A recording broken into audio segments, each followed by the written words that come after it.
like right now, I'm currently going through a situation in my head, in my life, where I have the capability to punish people for their actions. I have the ability to make their lives difficult. I have the ability to become an inconvenience. All for the sake of guaranteeing that someone like me never has to suffer again. And it's my responsibility to make sure I do it. NANI? Dynamite! We're going to talk about the Super Bowl. Full disclosure, I didn't watch the Super Bowl. I didn't really make time for it. I was too tired from the weekend festivities to just really even indulge myself in it. And maybe because I didn't find the story to be that interesting, like Matthew Stafford, they made Matthew Stafford look like the most poor, bewildered, he's been with this team, he's 16-0. He had Megatron and the number 2 defense in the league and lost to the Cowboys. There's no sympathy for that. You got booted from the playoffs because of the Cowboys. Cowboys have only won 3 playoff games in 10 years. So no sympathy for me on that. I was rooting for the Bengals, but I am the most interesting stat about Joe Shiesty is that boy was sacked 70 times this season. Does anyone know who Andrew Luck is? Because that's who your boy Joe Burrow is going to be if he don't if they don't get his line tightened up, man. But all this talk and all this glory isn't for it in itself. That's just the highlight reviews of the Super Bowl for all the sports people. Oh, are you talking about the Cowboys? Are probably talking about the Cowboys. But the thing that I really want to talk about for today, as it relates to the NFL, is black people's ability to be so forgiving, right? How quickly we forget. So about 3 years ago, the Kaepernick situation happened. And there was a moment in time where we were all in agreement that, what he's doing is for the greater cause. And there was a part of us that felt like JayZ being pushed into this conversation is probably not appropriate. It probably doesn't need to happen this way. But then we figure the good goes the bad, throw the bath water out with the baby, right? We mar JayZ for his involvement in the NFL. And what did we get for that, right? We got end zone logos, end racism, and decals on the back of players' helmets and stickers on their jerseys, right? And what did that do? That didn't bring Colin Kaepernick back to the NFL. They didn't require the NFL to apologize or acknowledge that they were wrong. It was a Band-Aid. And a lot of people threw JayZ under the bus for his involvement, but literally this past Super Bowl, we had the 90s. If the 90s was hip, if the 90s had a face for rap, everybody was on the stage. 50 Cent, Eminem, Dr. Dre, Mary J. A host of people were just Snoop Dogg. Like, all these people were on the stage parading around our culture and giving it away for free, while none of them acknowledge the fact that right now the NFL is in the heat of a lawsuit because they don't have any black players, any black coaches, or black owners. So the plot thickens. Where do we stand with JayZ now? Are we still mad at JayZ? Because if you're mad at JayZ, why aren't you mad at Snoop Dogg? They're the same, basically, just from same type of artists from 2 different generations. They are a business, man.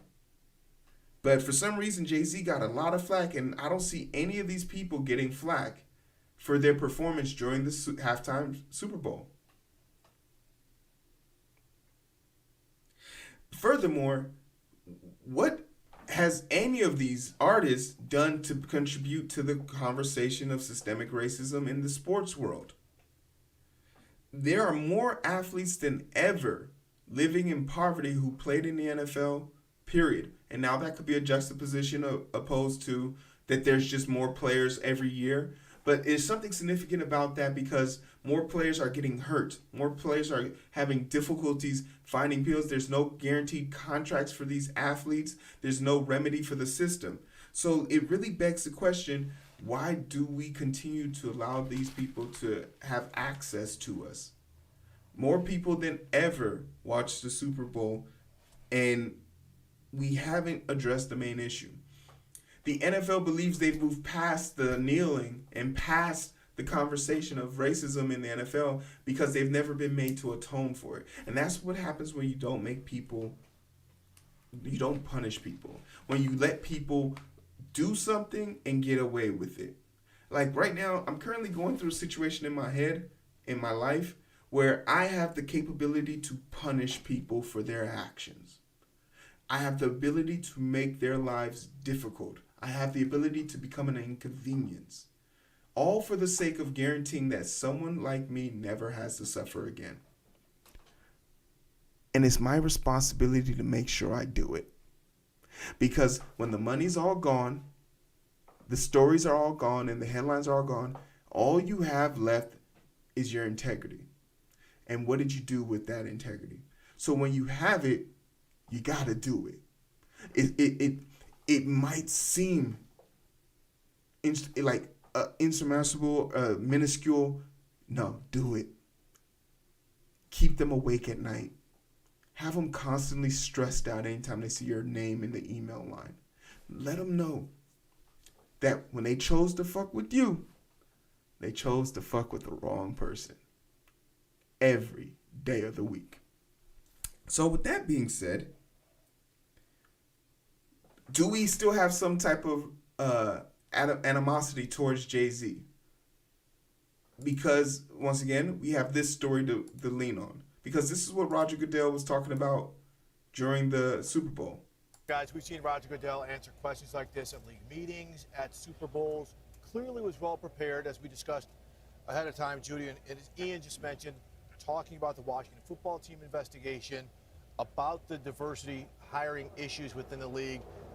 And, you know, one thing that really took me was when he was asked about the pay-for-tanking allegations down in Miami made by Brian Flores and Stephen Ross. He said the league takes this seriously. There's going to be an investigation into this. But a lot of ground was covered.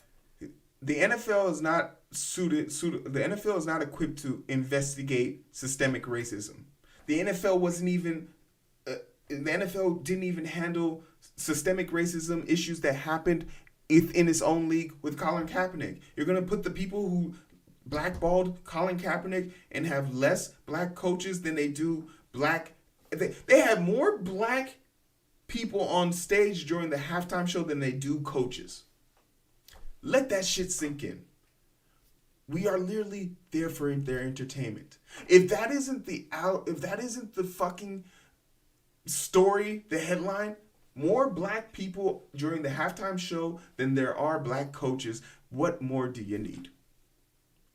The NFL isn't equipped to have this conversation. The NFL isn't equipped to dig deep into racial issues. They've never been officially set up for that. And maybe I'm doing this too harshly. Maybe I'm doing this too much. But then we have situations like this. Eminem sticks it to the NFL in the Super Bowl halftime show. 8 Mile rapper takes a knee during hip-hop heavy concert. If he really wanted to stick it to the NFL, you know what he should have done? Probably not participate. Probably get up on stage and say, Black Lives Matter, and walk off the stage mid-performance. And just let that awkwardness sit with them. Because, to me, it sounds like it was planned. Of course someone had to take a knee. And of course, I pick Eminem too. But nothing on that stage didn't happen the way it was supposed to. All the way back in the day when Janet's nipples slipped out, that was all part of the plan. Controversy. That's what it's all about. Ante up everything you can do to make it just that much more enticing. I don't believe him taking a knee did anything. because it was part of the plan. Furthermore, there's way better ways to protest this than this now. We know this for a fact. So is this the thing that a lot of people cry about? Is this that false flag, that false concern? It sounds like it to me. If we were ever past kneeling, we are in the capacity of this. What's next? What are we doing next?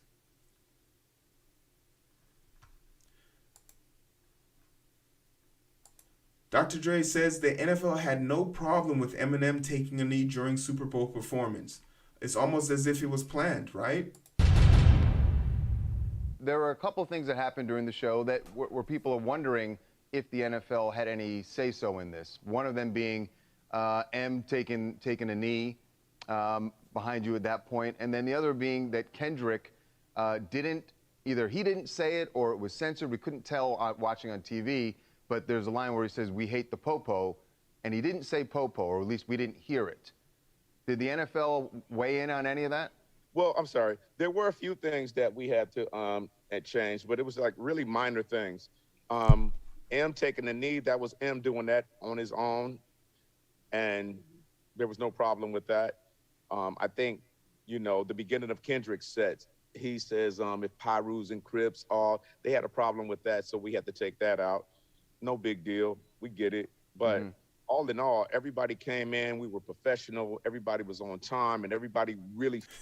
We were professional because we were on time. It's so crazy to see these legends of the art who used to be all about breaking barriers quail to a few $1 billion. Yo, if that's what money does to you, I never want to be. If because of money one day I can't talk freely, you can keep the money. You can keep the money. Felt the magnitude of what this thing was and what we were going to be able to accomplish. And it was a fantastic experience. We actually were going to put you at the top of the show, but you weren't available because I'm told. Hilarious. I venture to say all of these things, but the one reason why I bring this up and why I think it's super important is because while this all is now like super interesting and super involved, it takes me back to a simple. JayZ is a businessman, and the business he is in the business of himself, man. Like, JayZ did what he did 3 years ago because he wants to probably break the chain. He's wanted to get an in. And by doing them a solid and setting up this version of the Super Bowl halftime show and helping to alleviate pressure of racial tension, they let JayZ into the club. JayZ is now looking at acquiring ownership of multiple teams. Of the Denver Broncos, the Washington football team, and a host of others. And JayZ, of all the people, have the capital to do it. He wanted his foot in the door. And for him, I think that's a great thing. Do I think the routes he took to get there were meaningful? No, but I'm not JayZ.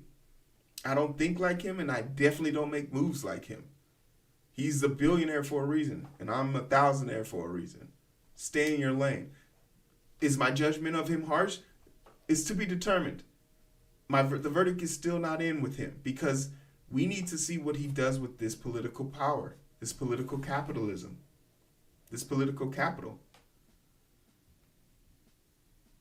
If he continues to just be the arbiter of getting old school black people to come shuck and jive on stage, if that's the role he is filling in the NFL, then he failed us.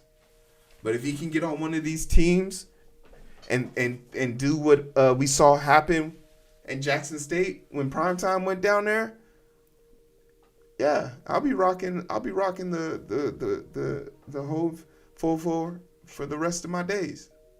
Doesn't change the game. It's about money. And as long as we talking about money and racism and how they affect each other, if you want to get racism and systemic issues to change, you got to hit them in the pockets. Colin Kaepernick was able to do that by putting a major dent in their viewership of the NFL. during the pandemic and all these other things. So I think it's super important that we continue to keep that pressure up. Since Kaepernick left the league, it's just I don't find it. Didn't watch the Super Bowl last year, didn't watch it this year. I've made active duties to avoid it, and I don't know if I'll ever gain that enjoyment back. But hey, that's just my perspective on it. What do you guys think about it? Let me know in the comment section below. Sub to the channel if you can. We appreciate it. It's the little things that count. We appreciate y'all being here. We gonna get one more